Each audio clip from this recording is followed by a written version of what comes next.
Well, all the bullying allegations are just because Doria was afraid for her life. We always have to throw out the race card whenever things get rough. Meghan Markle always draws for her mother to throw her under the black bus of guilt whenever things get too hot in the hot seat. So you know about all the bullying allegations that have come out from the Hollywood Reporter. This is an ongoing thing.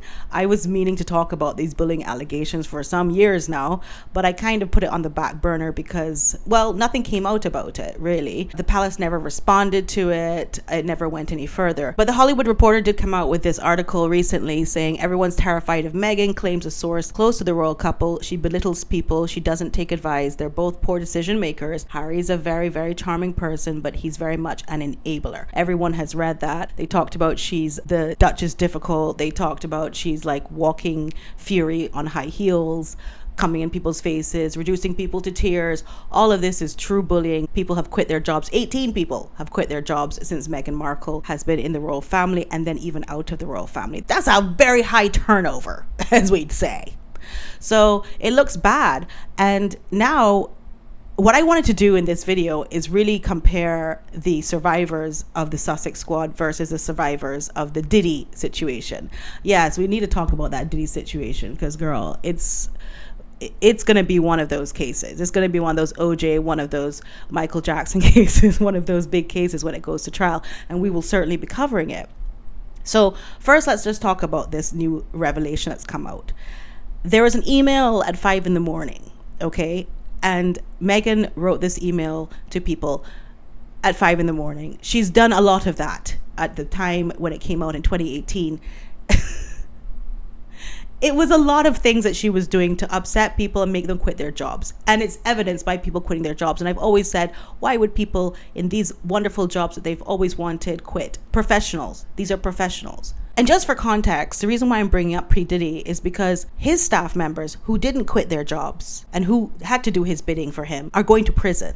They're literally going to, they're probably going to go to prison before Diddy does. You're going to see that because they don't have the money for the legal team to keep them out of prison. So they're going to probably be falling before he even does. While he's sitting in court with a trial, they're probably going to be sitting in prison. So it is a good thing that the staff members of Meghan Markle quit their job. But before we jump to any conclusions, let's just talk about this email from Doria. Or about Doria or whatever.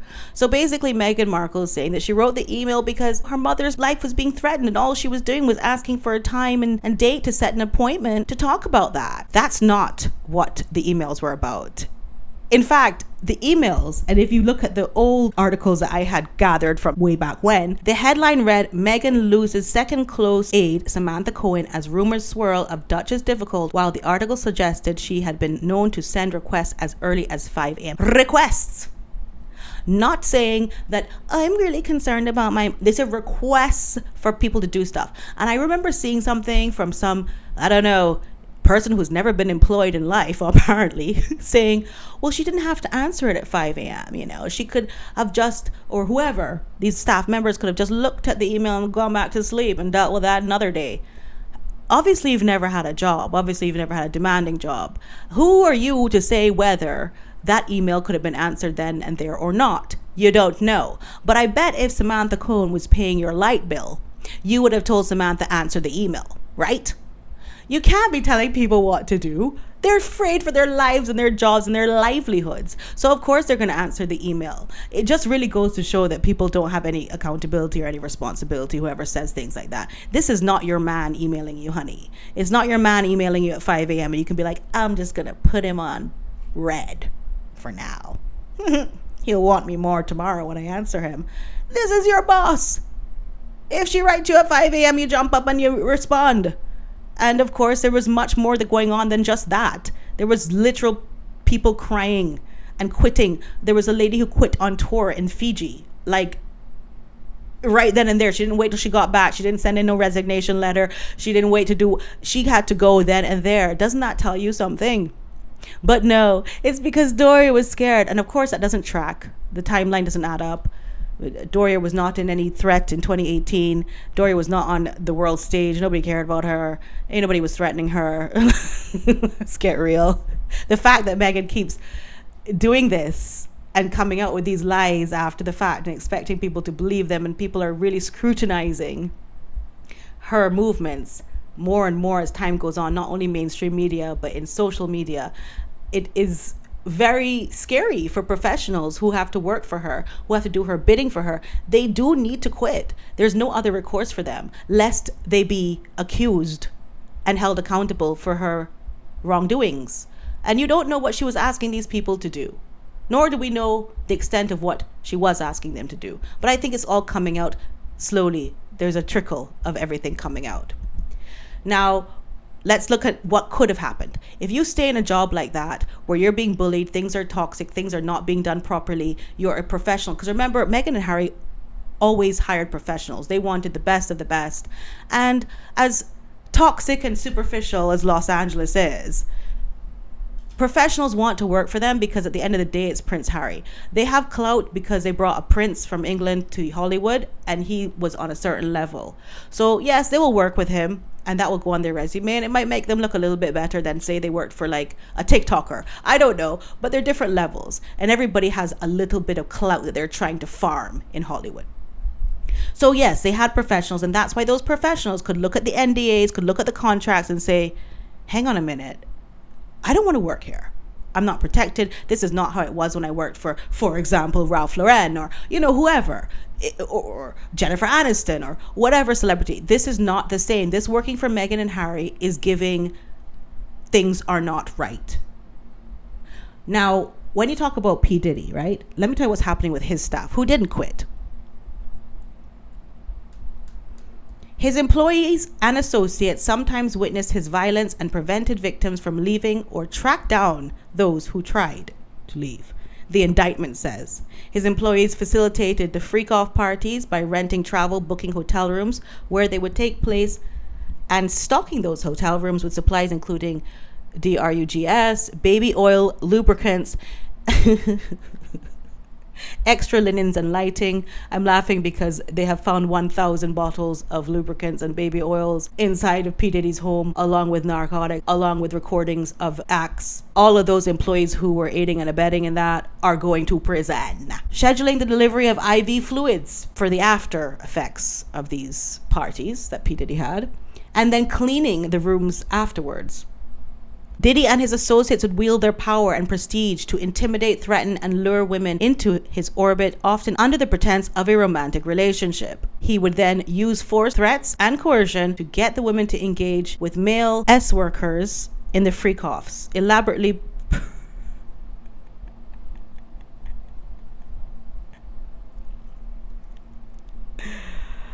These are the freak-offs are elaborately produced performances that Diddy directed and engaged and often recorded with these prostitutes of people. No, I can't even call them prostitutes.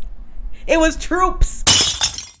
It's a very high level. I mean, it is a Costco level of baby oil. It is a Costco level of people involved. Now, what I'm saying about Meghan and Harry is, oh, and by the way, I know Harry took a photo with P. Diddy, and that's why I'm saying taking a photo with him is not the same as being involved in intimidation and scaring. And of course, P. Diddy would have loved to have Prince Harry involved in these productions because P. Diddy likes to collect people that he can then blackmail and so on. But that's not to say, that's not what I'm focused on. I know a lot of people are focusing on this picture with P. Diddy. I am not focused on that. I am focused on the fact that anybody who works for a high profile celebrity can get sucked into doing nefarious, immoral, and even illegal acts for their boss. With P. Diddy, his employees, from what I understand, are a lot of them his like old time friends, people that he's brought up in life, people that would no way in life get a job that pays what he's paying them. They're his neighborhood, friends, and some of them don't even have high school education, and they're brokering deals and doing things with a lot of money that they would never be able to do, because normally they'd just be in the ghetto sleeping on their mom's couch. No, seriously. And unless they want to go back to that life, they're going to keep working for P. Diddy. Or they can't even quit, because if they quit, where are they going to? Because P. Diddy has threatened and tried and been allegedly accused of being involved in making people disappear. So they're not even going to be able to leave. So on the other hand, and I'm keeping comparing this because it's very important, these courageous staff members of Meghan and Harry were able to quit. They were able to say, look, I'm out of here. I think it was Kettler was the last one, Josh Kettler, and he said that it was a probationary period that he was working for and they were mutually parting ways after the probationary period. That is all to CYA.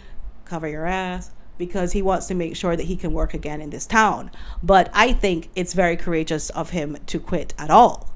Seriously. When they're actually professionals like Meghan Markle staffers, they're going to find things to be red flags, things that they don't want to go to prison for. And I'm not saying that they were asked to do anything such as, but I mean anything like, trying to spin different stories, trying to plant different stories, trying to maybe ask somebody politely, with some sweetening of deals to possibly retract certain stories. And it goes on and on. There's so many different levels that they can operate at. You know that Meghan always says that she has sources and family friends that are saying things about her, that she's so nice and she's so kind and she always employs people to do these things. You don't think they get paid for that? The fact that she has no friends tells you that she has to pay for those things. She probably allegedly for legal purposes has to pay people to bat for her.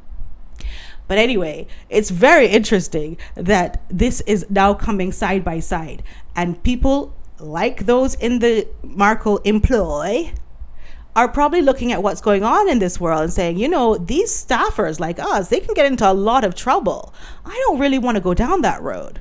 So put down in the comment, do you think that it was wise for Meghan Markle's staff to quit? Do you think that P. Diddy's staff is going to go to prison?